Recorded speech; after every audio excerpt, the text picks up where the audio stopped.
Hi everyone, welcome to Not Defining, the place where we delve into sexuality, orientation, gender, and so much more so that you can answer your questions, understand yourself, and reach a place where you feel most confident, regardless of labels.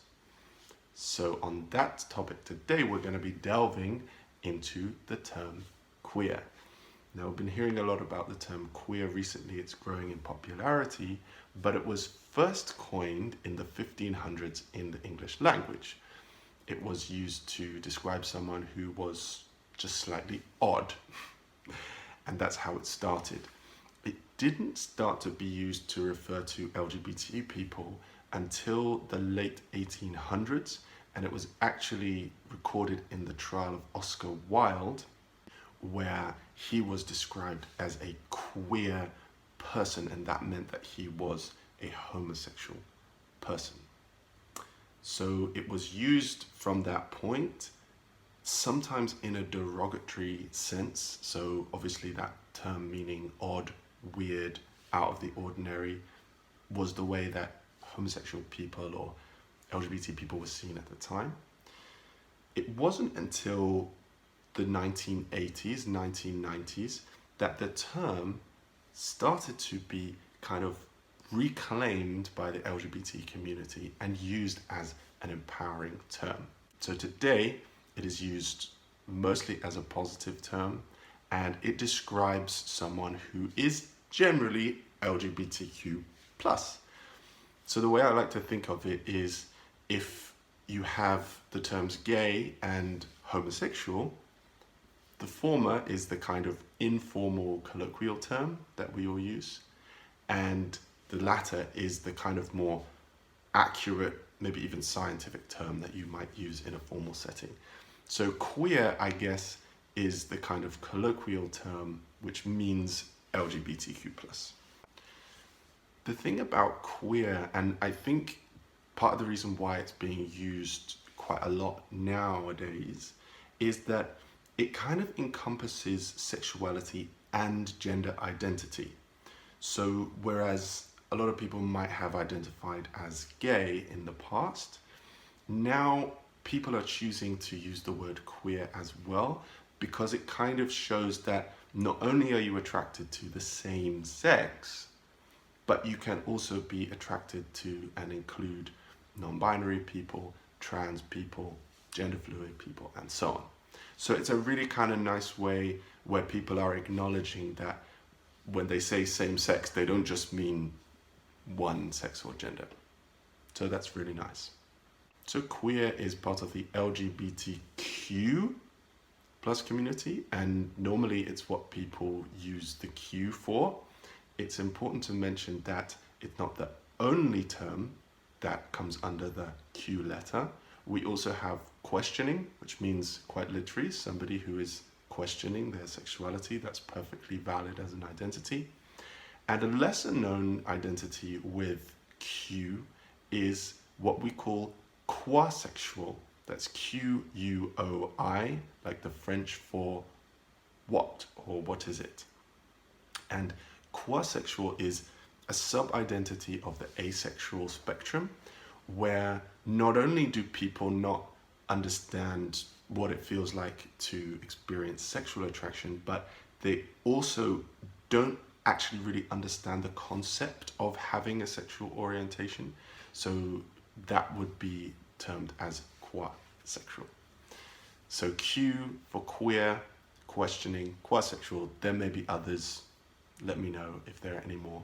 Write in the comments. The other great thing about the term queer is that it's starting to replace the term gay, where gay doesn't really fit. So, for example, in the past, people would refer a lot to gay bars.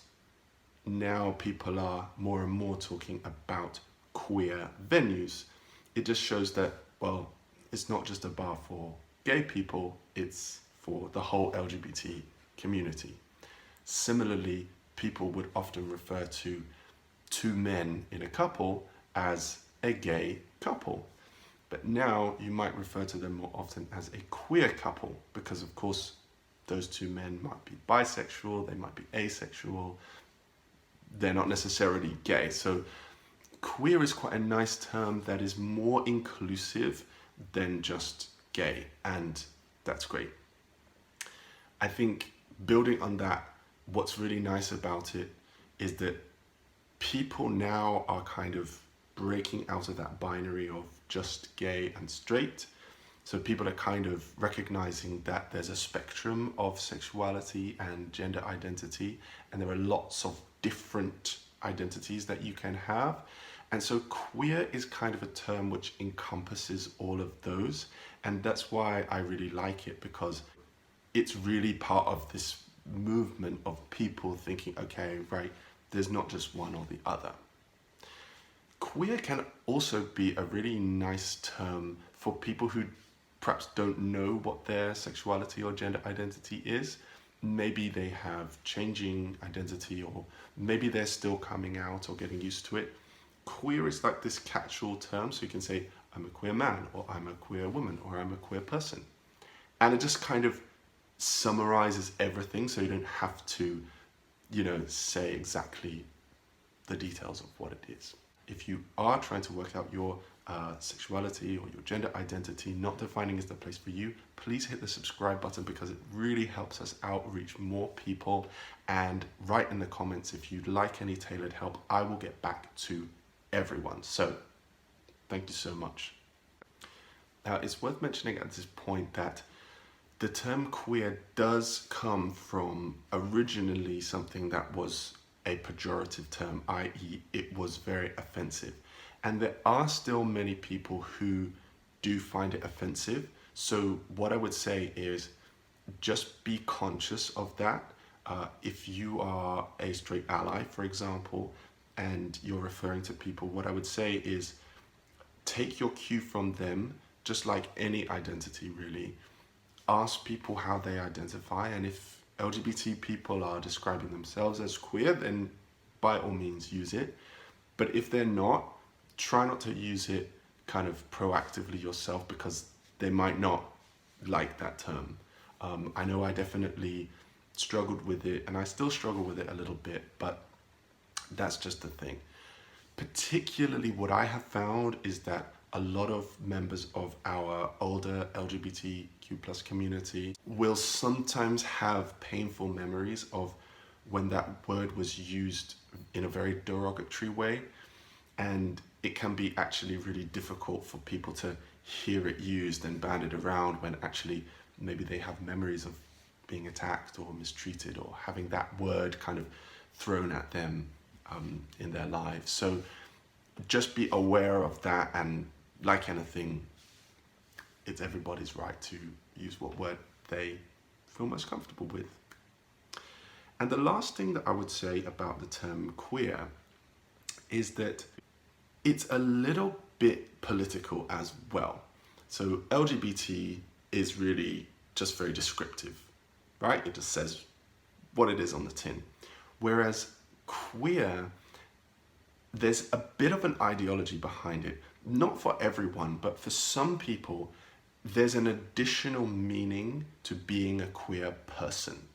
And often that meaning is that you are a person who believes politically in changing the norm, challenging institutions. You may believe very, very strongly in feminism. You may believe very, very strongly in anti-conservatism. You may believe very strongly in sexual liberation or other related ideas.